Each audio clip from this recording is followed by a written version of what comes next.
Oi pessoal, tudo bem? Vamos lá então. Segunda parte dessa aula, videoaula 2, processo de integração econômica Mercosul.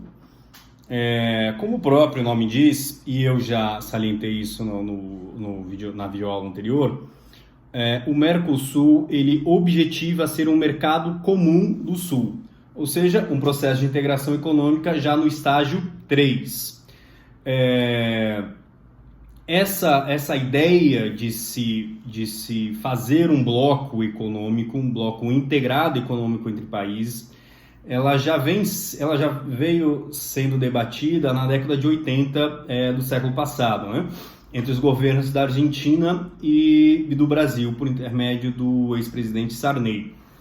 E a ideia era exatamente isso, enfrentar, se fortalecer economicamente para enfrentar outros mercados mais competitivos, visto a globalização, esse mercado econômico globalizado que estava sendo criado e por vezes já fortalecido em alguns estágios, né? Em alguns estados. Essa concorrência internacional por produtos, mercadorias e melhores preços e melhores mercadorias, enfim.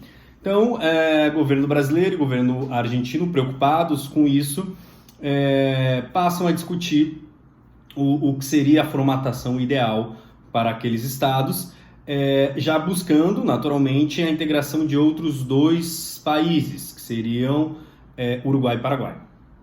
Enfim, após algumas tratativas, uma série de tratativas, em 1991, na cidade de Assunção, Paraguai, é celebrado o Tratado de Assunção. Esse tratado, então, cria oficialmente o que viria a ser o Mercado Comum do Sul, Mercosul, com 4 países hoje originalmente marcando a formação do bloco: Brasil, Argentina, Uruguai e Paraguai, em regime de igualdade. Perfeito? Então aí já se buscava um mercado comum, mas naturalmente que esse mercado comum não ia ser estabelecido da noite para o dia. Algumas medidas deveriam ser tomadas dentro desse processo de integração econômica, e a primeira delas era a formatação de uma tarifa externa comum, a um estágio, de certa forma, anterior à zona de livre comércio, né? Ou seja, formatar como determinadas mercadorias chegariam a outro estado, qual seria a tarifação disso para então elas serem livremente comercializadas no bloco. Enfim, Tratado de Assunção em 1991 marca então os objetivos, a característica e o modo de atuação com que se pretendia com que o Mercosul se desse, né, ao longo do tempo. Porém, somente em 1994, por intermédio do Protocolo de Ouro Preto, é que se cria a personalidade jurídica internacional. E qual a relevância disso? É que, a partir de então, o Mercado Comum do Sul, ou Mercosul, tem a aptidão de negociar com outros estados e de decidir internamente, por intermédio de uma horizontalidade, de uma coordenação de políticas dos estados, o formato de atuação, né? Executar os objetivos do bloco em si. Então, por exemplo, a partir de então, o Mercosul tem personalidade jurídica própria e pode negociar, por exemplo, com os chamados estados associados, Chile, Bolívia à época, depois com outros estados ou com outras organizações nacionais, como a União Europeia, como Israel, como o Egito e assim por diante. Citei esses 3 exemplos porque, de fato, existem já bons acordos comerciais com esses estados. Enfim, o Protocolo de Ouro Preto, então, dá uma revigorada no Mercosul, na formatação em si dos estados, porém, outras situações não são produzidas de forma mais a miúde, digamos assim, né? Novos protocolos vão surgindo, sempre aquela ideia, né, de tratado principal e protocolos, né? Aqueles braços dos tratados, das convenções principais, que vêm a dar uma maior efetividade ao que se pretende no tratado original, na convenção original. Enfim, outros protocolos foram surgindo.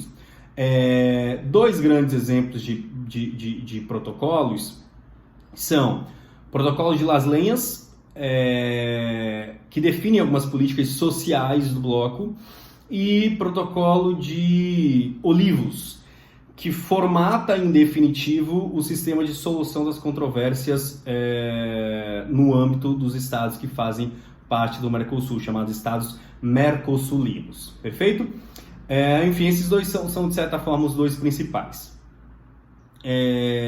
Agora, quais são os estados membros atualmente do Mercosul? O Mercosul trabalha com a figura dos estados membros, em efetivo, e trabalha com a figura dos estados associados. Os estados membros originários do bloco eram, e ainda são, Brasil, Argentina, Paraguai e Uruguai, correto? Esses 4. Porém, com o tempo, Venezuela, que era um estado associado, se transformou em um estado membro. E também Bolívia, que era um estado associado, foi permitida a sua entrada no bloco.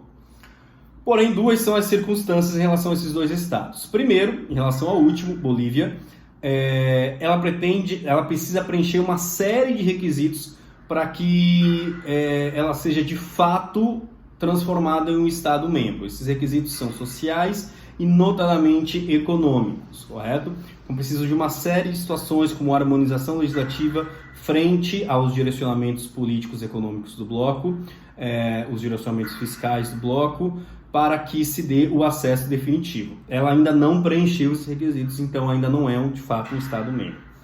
Venezuela, por sua vez, preencheu todos os requisitos e se transformou num estado membro, porém, em razão da cláusula democrática, em 2018 ela foi suspensa por completo do Mercosul, tanto seus direitos quanto suas obrigações em relação ao bloco.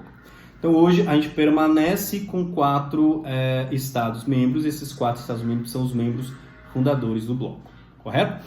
Vamos lá então. Como se dá a estrutura organizacional do bloco em si? Se vocês repararam, eu coloquei ali em anexo o organograma do Mercosul. E esse organograma tem a estrutura, quem compõe essa estrutura e, de certa forma, a organização dos trabalhos dentro do bloco, né? Tanto a organização executiva, quanto administrativa, quanto política do bloco em geral, perfeito? A gente consegue enumerar aqui, de algumas formas, como se dá essa organização. Basicamente, Conselho do Mercado Comum, Grupo do Mercado Comum e Comissão de Comércio do Mercosul. Eu não vou aqui gastar tempo falando como que se dá quem compõe essas organizações, porque vocês verão aí no organograma que eu encaminhei. Mas, em linhas gerais, o Conselho do Mercado Comum é o órgão político do bloco, né? Nele tem a representatividade mais alta, digamos assim, politicamente, das decisões que são tomadas dentro do bloco. E aí, são reuniões que participam, por vezes, os chefes de Estado, mas, na maioria das vezes, os ministros desses estados representando os chefes de Estado para decidir politicamente o que é conveniente ou não para o bloco e o que pretende seguir ou não. Depois, o chamado Grupo do Mercado Comum.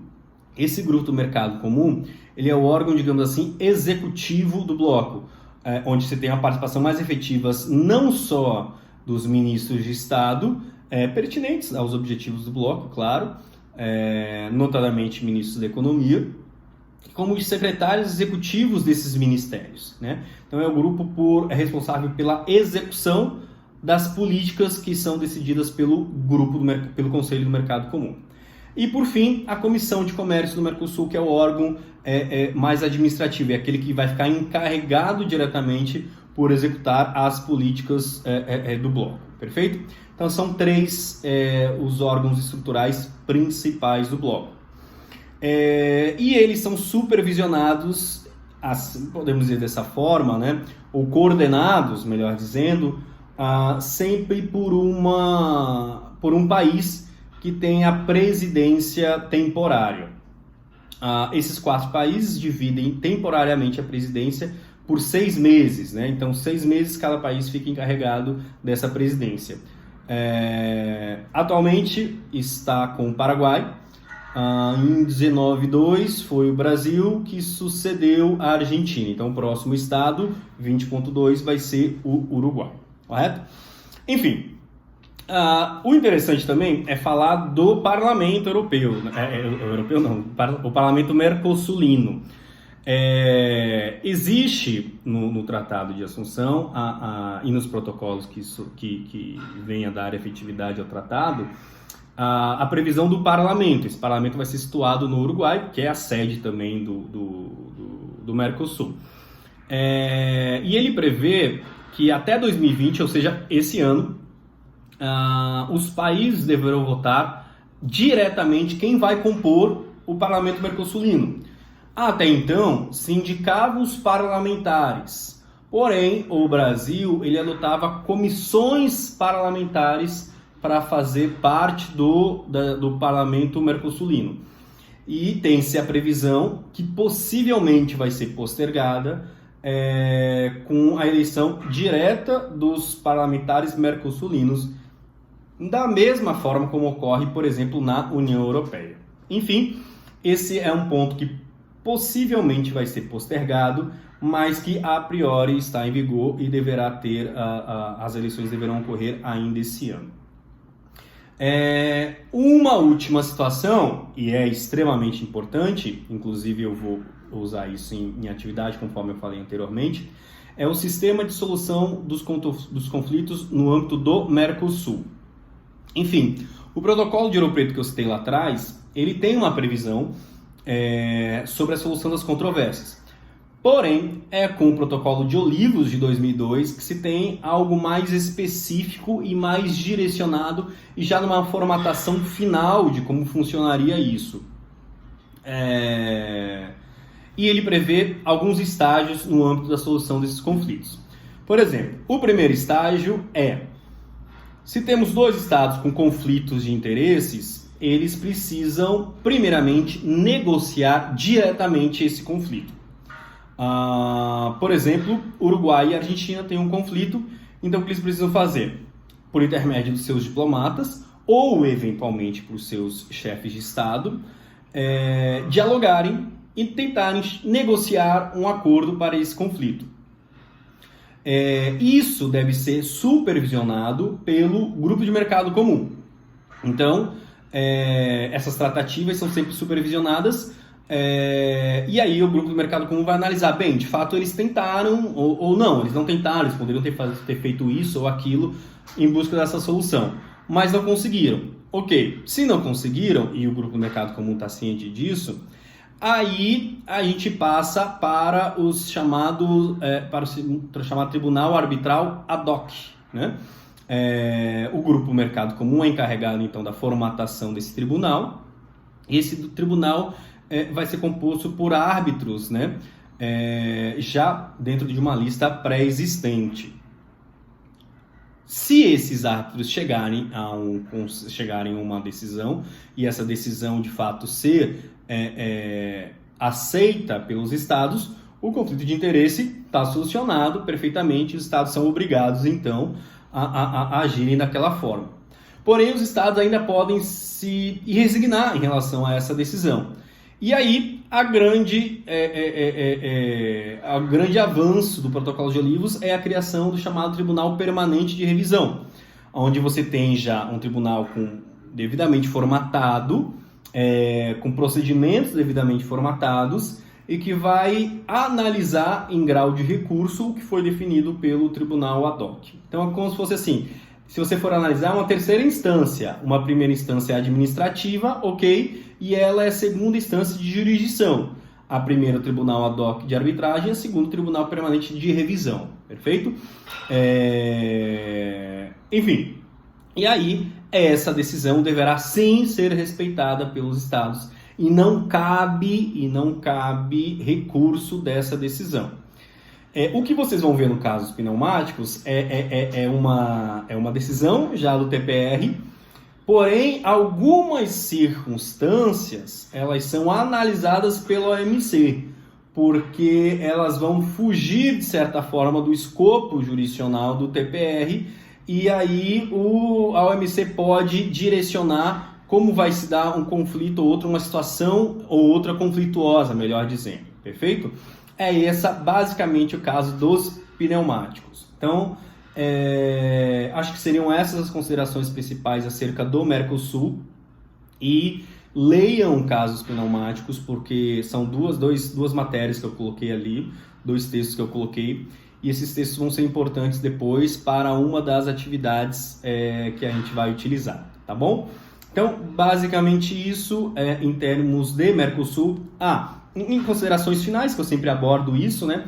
O Mercosul hoje é chamado de um mercado comum às avessas.